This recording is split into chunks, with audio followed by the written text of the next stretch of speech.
Eyo wagwan my people ndabaramukije ndanabashimire ndabaha ikaze kandi kuri Fulgence Mika ndabashimire cyane mwebwe makanze subscribe kugira ngo dukomeze kubana umunsi ku yundi.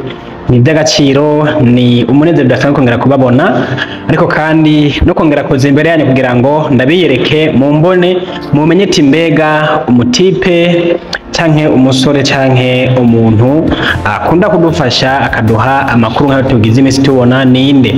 Bo ni jewe nitwa Fulgence Mana yubahwe Ibrahim Khalil niyo mazina yanje, ariko kugira ngo byorohe unyise Fulgence Mika cyangwa ukanyita Mika byonyine birahagije kugira ngo dushobore kumvikana maze dukomeze no kumenyana. Jere nkuko mbona imbere yanyu nsanga ndumenyesha makuru yigenga, ariko ndakora no kusamiriza PJ Classic FM nko kugira ngo nemenyereze umwuga nshobore no kumenyera microphone n'ibindi byinshi. Rero impamvu nyamukuru itumye nza hano imbere yanyu nuko ndabafite ibintu bidasanzwe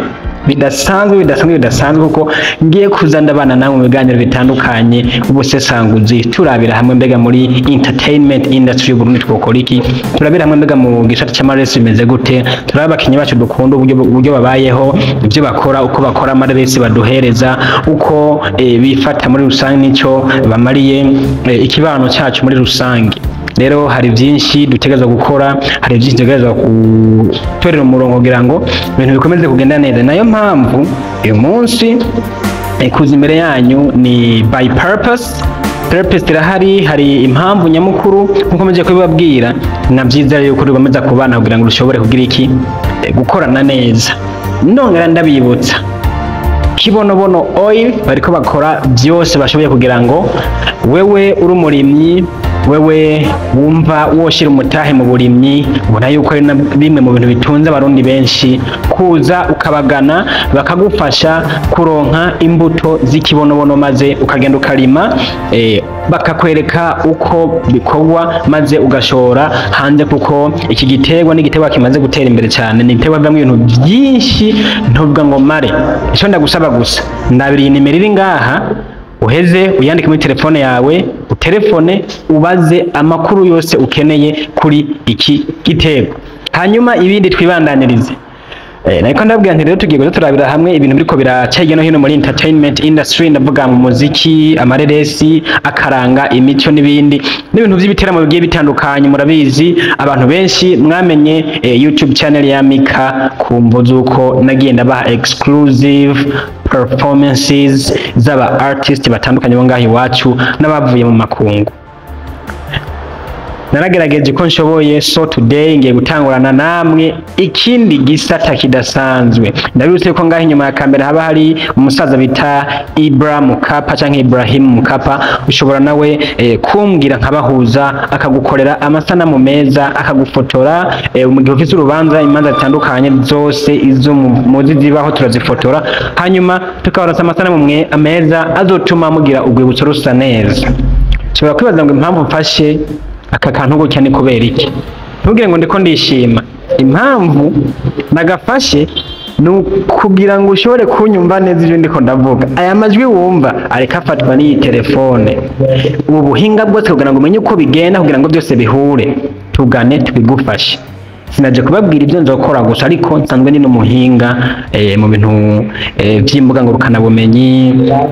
Abantu mukeneye kwiga gukoresha social media, abantu mukeneye gukreya ama YouTube channel, abantu mukeneye ibintu bya code promo muri 1xbet n'ibindi, abantu mukeneye kugurura imbuga zitandukanye, kiretse ama website ntazo ndi creating, ntazo ndi coding, bazigiye gusaba programmation nini ya cyane, ariko nazo nshobora kuguhuza n'abazikora kandi zikazana imbuga nziza cyane, ukagenda ucisha ibintu byawe wisanzuye. Ukeneye kwamamaza rero Fulgence Mika ndi kumwe nawe. Raba nimero iri muri commentaire ya mbere peninze ngaho nyandikire, hanyuma ndagufashe kumenyekanisha ibyo ukora. Uti ndabigenza gute? Nzogufasha kugira ngo ibintu byawe byose mu video n'inkuru ngenda nkora abaziraba nabo bazabone ibikorwa byawe. Niba bibona nawe uzomenyekanye, business yawe uzobigize iki, uzobishitse kure hashoboka. Ni muri urwo rugero rero dukwiye ko turafashanyamwo, ugira icyumpa ngira icyo ndaguha, support ku yindi kugira ngo dukomeze kugira bwa bumwe n'urukundo tuyage twumvikana. Rero ntabarambiye muri entertainment industry habayemo ibintu byinshi, niyo mpamvu kubimenya navyo bigenda bidufasha tukamenya mbega bimeze gute. Ku munsi w'igenekerezo rya mbere twaraye turenganye ry'ukwezi kwa 11 umuririmbyi Vishulo yaraye asize hanze album yise Ikete. Mbega we niho wari uri? Narashoboye gutuma abagenzi banje kubera jewe uwo munsi nafatirwa n'akazi, baragenda barandabira mbega byagenze gute kwa Vishulo, vyifashe gute hariya aye, ibintu byagenze gute.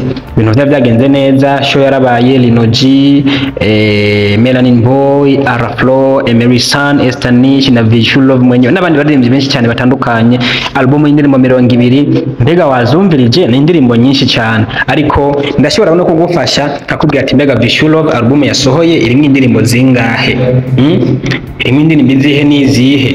Ni album yise Ikete.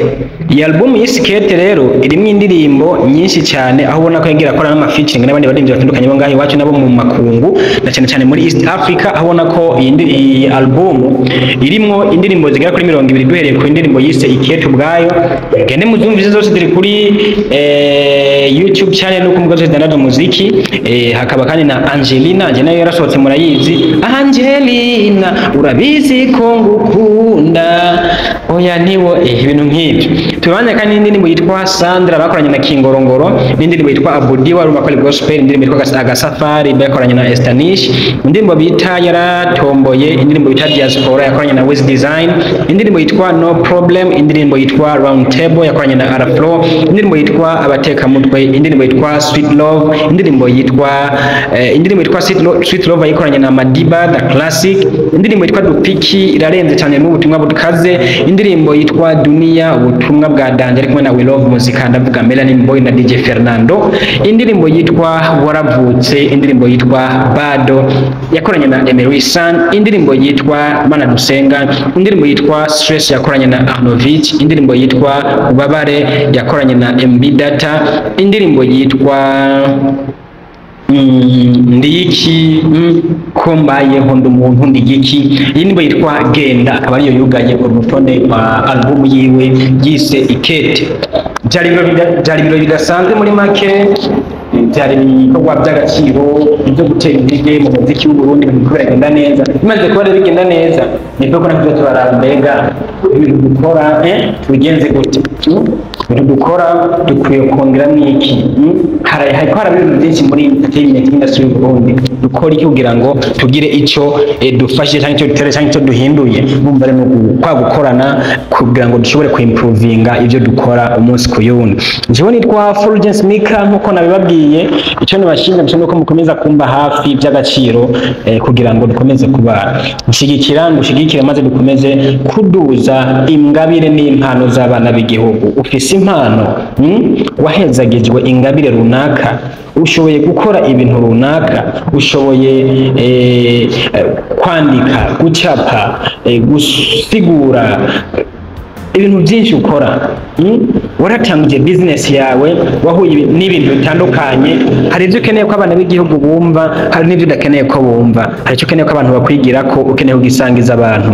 Nitwa Fulgence Mika, nimero yanjye urayibona ngaho muri commentaire yambaye cyangwa muri description ya channel cyangwa iyi video, urashobora kunyandikira kuri WhatsApp cyangwa ukantelefona kuri sanzwe kugira ngo ushobore gukunda maze ibintu bikomeze kugenda neza. Nkomeza no kugusa kandi turi kumwe na Kibonobono Oil, urashobora kuzukarima ugashiramo umutamwe n'ibihumbi 6 gusa, uhejeje ucuza tukakwereka imbuto dufite cyandukanye z'ubwoko bwinshi bw'ikibonobono, ugatera kugira ngo igihugu cy'ubundi gishobore kuronka igitoro, ugatera kugira ngo igihugu cy'ubundi gishobore kuronka amavuta yo guteka, ayo kurya, yo kwisiga n'ibindi bitandukanye. Ni ibintu byinshi cyane kishobora kuvuga ngo ndabimare. Icyo gusa no gusaba mu kubana natwe, nimero nayiguhaye ndongeye ndayikongeye ndabira hano, uyitelefone ko ubaze ikintu cyose wipfuza, hanyuma bagufashe kumenya byinshi kuri kino gitegwa. Twarakoranye mu mavideo atandukanye, ibiganiro ni byinshi. Uri kura scrollinga kuri channel ya Fulgence Mika uraza kubona ibitari bike, hanyuma dukomeze kubana. Turi kumwe na Ibrahim Kapa inyuma ya kamera, nakubwiye manza arazifotora bikagenda neza, ibi nabiri akabifotora bikagenda neza. Bipfuza kwamamaza undondere tubandanye. Wakoze Imana iguhezagire, dusubire mu zindi nkuru. Nitwa Fulgence Mika, your presenter.